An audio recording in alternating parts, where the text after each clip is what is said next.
When I was younger, my father always said that every town had at least one place people didn't talk about. Sometimes it was a burned down factory, sometimes a bridge where too many accidents happened, sometimes just an abandoned house at the edge of a cornfield.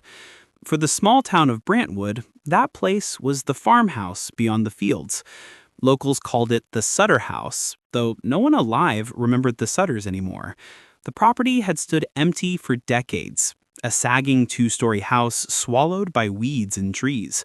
Every window was broken, the porch half collapsed, the paint long since peeled into gray scraps. People warned you not to go there. Bad things happened, they would say.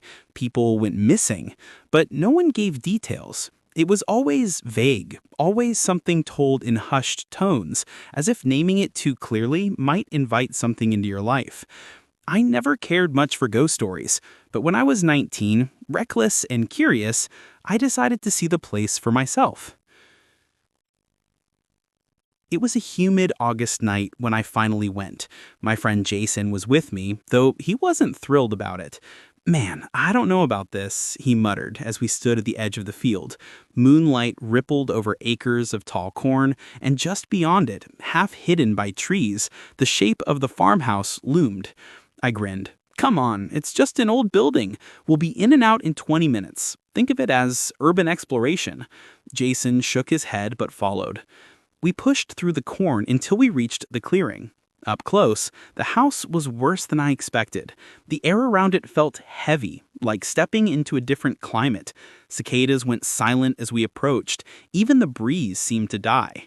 The front door was crooked on its hinges. I nudged it open, and the sound echoed unnaturally loud in the dark. Inside, the smell hit us immediately. Mildew, rot, and something faintly metallic, like rusts or blood. The wallpaper hung in strips, the floor sagged in places, and every corner seemed to crawl with shadows that resisted the weak light from our flashlights.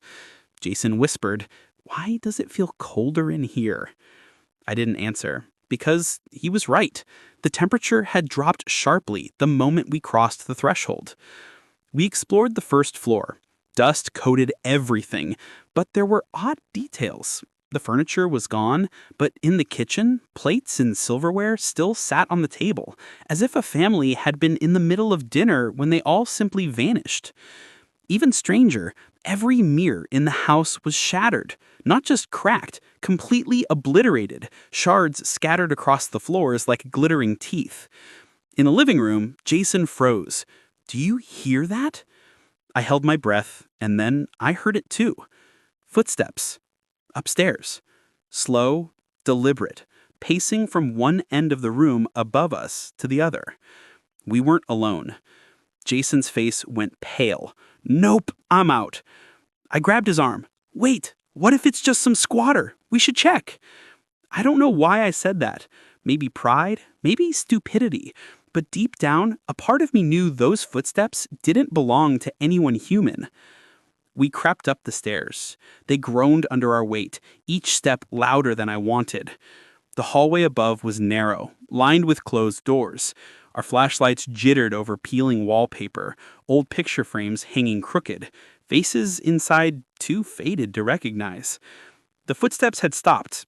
The silence pressed against us like a physical weight. We opened the first door, empty, just dust and broken furniture. The second door, also empty. But when I turned toward the third door, the one at the very end of the hall, I felt it. A pull. Like gravity itself was urging me forward. Jason hissed, Don't open it!" I swallowed hard, but I did. The door swung open with a long creak. Inside was a bedroom, smaller than the rest, with a single bed against the wall. The mattress was rotting, the sheets black with mold.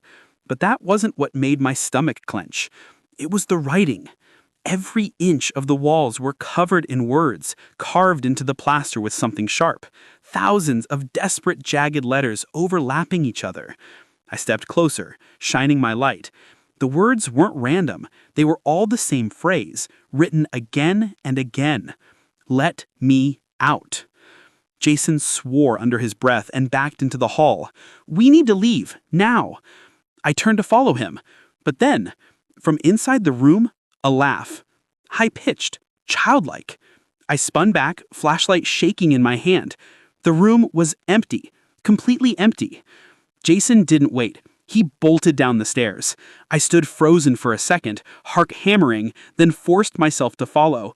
But halfway down, I stopped. Because in the corner of my eye, I saw something at the top of the stairs. A shape, small, like a child, standing there, head tilted at an unnatural angle. And it was smiling. I didn't remember running out of the house, only that suddenly Jason and I were crashing through the cornfield, not daring to look back.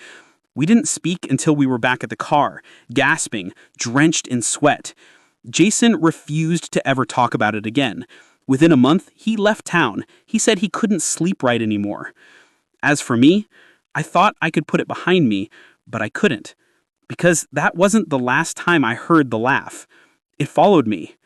Sometimes, late at night, when my apartment is quiet and the city outside has gone still, I'll hear footsteps in the hallway.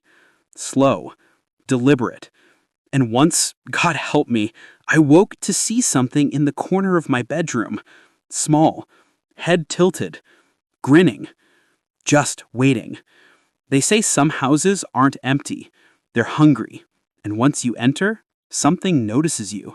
Something that doesn't forget.